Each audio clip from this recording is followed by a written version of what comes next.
ಗಾಡಿಗೆ 2.5 lakh accessories fit ಮಾಡಿದ್ದೀನಿ, ನೀವು ನಂಬ್ತೀರಾ? ಹೌದು ಸರ್, ಈ ಗಾಡಿಗೆ ನಾವು 2.5 ಲಕ್ಷ ವರ್ಕ್ ಮಾಡಿದ್ದೀವಿ. ಏನೇನು ಮಾಡಿದ್ದೀವಿ ಬನ್ನಿ ತೋರಿಸ್ಕೊಡ್ತೀನಿ. 1 ವೀಕ್ ಟೈಮ್ ತೊಗೊಂಡಿದ್ದೀನಿ ಕಸ್ಟಮರ್ ಹತ್ರ. 1 ವೀಕ್ ಕಸ್ಟಮರು ಟೈಮ್ ಬಿಟ್ಟಿದ್ದಾರೆ. ಈ ವರ್ಕ್ ಏನೇನು ಮಾಡಿದ್ದೀನಿ ತೋರಿಸ್ಕೊಡ್ತೀನಿ. ಕ್ವಾಲಿಟಿ ವರ್ಕ್, ಕ್ವಾಲಿಟಿ ಐಟಮ್ ಎರಡೂ ಮಾಡಿದ್ದೀವಿ ಗಾಡಿನಲ್ಲಿ. ತೋರಿಸ್ಕೊಡ್ತೀನಿ ಬನ್ನಿ ಏನೇನು ಮಾಡಿದ್ದೀನಿ ಅಂತ. ಸರ್ ನೋಡಿ, ಇದು ಗಾಡಿಗೆ ಪೊಲೀಸ್ ಲೈಟು ಯಾವ ಥರ ಬೇಕು ಕಲರ್ ಚೇಂಜ್ ಮಾಡ್ಕೊಂಡು, ಸೈಡ್ ಸ್ಕೇಟಿಂಗು, 360 ಕ್ಯಾಮ್ರಾ, ಆಮೇಲೆ LED warm light, GPN branded ಹಾಕಿರೋದು. ತುಂಬ ಬ್ಯೂಟಿಫುಲ್ ಇರೋದು ಬಂದು ಅಲೈವಿಲ್ಸ್ ಹೆಂಗಿದೆ ನೋಡ್ಬೋದು. ಅಲೈವಿಲ್ಸ್ ಮತ್ತು ಟೈರ್ ಹಾಕಿರೋದು ಗಾಡಿಗೆ ನೋಡ್ಬೋದು ಹೆಂಗಿದೆ ಅಂತ.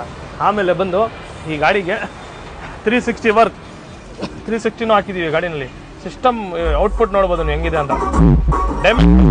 ಗಾಡಿಗೆ ಫುಲ್ ಗಾಡಿ ಡಂಪಿಂಗ್ ಹೆಂಗಿದೆ ನೋಡ್ಬೋದು. ಇದು ನೋಡಿ ಹೆಂಗಿದೆ, ಇದು ನೋಡಿ ಹೆಂಗಿದೆ. ಆಮೇಲೆ ರೂಫ್ಗೆ ಕೂಡ ಡಂಪಿಂಗ್ ಮಾಡಿದ್ದೀವಿ ನಾವು. ರೂಫ್ಗೆನೂ ಡಂಪಿಂಗ್ ಆಗುತ್ತೆ. ಫುಲ್ ಚಾರ್ಜಿನೂ ಆಗಿದೆ ಡಂಪಿಂಗ್. ಇನ್ನೊಂದು ನೋಡ್ಬೋದು, ಹಿಂದೆ ಬಂದು ಇದು M-Techದೂ ಇದು ಹಾಕಿ ರೂಫ್ ಫೈಲ್ಸು ಗಾಡಿ ಇದಾಗ್ಬಿಡುತ್ತೆ ನೋಡಿ. ಹಿಂಗೆ ಫಿಟ್ಟಿಂಗ್ ನೋಡಿ ಹೆಂಗಿದೆ ಫಿಟ್ಮೆಂಟು. JBL 2 ಸೈಡ್ 2 ಊಫರು, ಒಂದು ಮೋನೋ ಬ್ಲ್ಯಾಕು, ಒಂದು ಪೈನರ್ದು, ಒಂದು 6 ಚಾನಲ್ ಆ್ಯಂಪು, Voltecದು ಒಂದು ಮೋನೋ ಬ್ಲ್ಯಾಕು. ಫುಲ್ ಗಾಡಿ ಬಂದು ಇದು ಡ್ಯಾಂಪಿಂಗ್ ವರ್ಕ್ ಆಗಿದೆ. ಡೈಮಂಡ್ 360 ಹಾಕಿರೋದು ಸಿಸ್ಟಮ್ ನೋಡಿ. ಸಿಸ್ಟಮ್ದು ಹೆಂಗೆ ಬೇಕೋ ನಿಮಗೆ 4 ಕಡೆನೂ ಕ್ಯಾಮ್ರಾ ಬರುತ್ತೆ 360. ಹಾಗೆ ಸೀಟ್ ಕವರ್ ನೋಡ್ತಾ ಇರ್ಬೋದು ಹೆಂಗಿದೆ ಅಂತ. ಡೋರ್ ಪ್ಯಾಡ್ ಮ್ಯಾಚಿಂಗು ಮತ್ತು ಸೀಟ್ ಕವರ್ ಮ್ಯಾಚಿಂಗ್ ಎರಡೂ ಸೇಮ್ ಮಾಡಿರೋದು ಕಸ್ಟಮರು. ಸರ್ ಇನ್ನೂ ತುಂಬ ವರ್ಕ್ ಮಾಡಿದ್ದೀನಿ ಈ ಗಾಡಿನಲ್ಲಿ. ಫಾಸ್ಟಾಗಿ ಒಂದು ಸಲ ವಿಸಿಟ್ ಮಾಡಿ, ನಾನು ತೋರಿಸ್ಕೊಡ್ತೀನಿ. ಮೇಜರ್ ಏನೇನಿದೆ ಅದರದ್ದು ವೀಡಿಯೋ ಮಾಡಿದ್ದೀನಿ ನಾನು. ಯಾವುದನ್ನ ಇರಲಿ ಗಾಡಿ ನಾನು ವರ್ಕ್ ಮಾಡ್ಕೊಡ್ತೀನಿ. ಒಳ್ಳೆ ರೀತಿಯಿಂದ, ಒಳ್ಳೆ ಕ್ವಾಲಿಟಿಯಿಂದ ನಾನು ವರ್ಕ್ ಮಾಡ್ಕೊಡ್ತೀನಿ.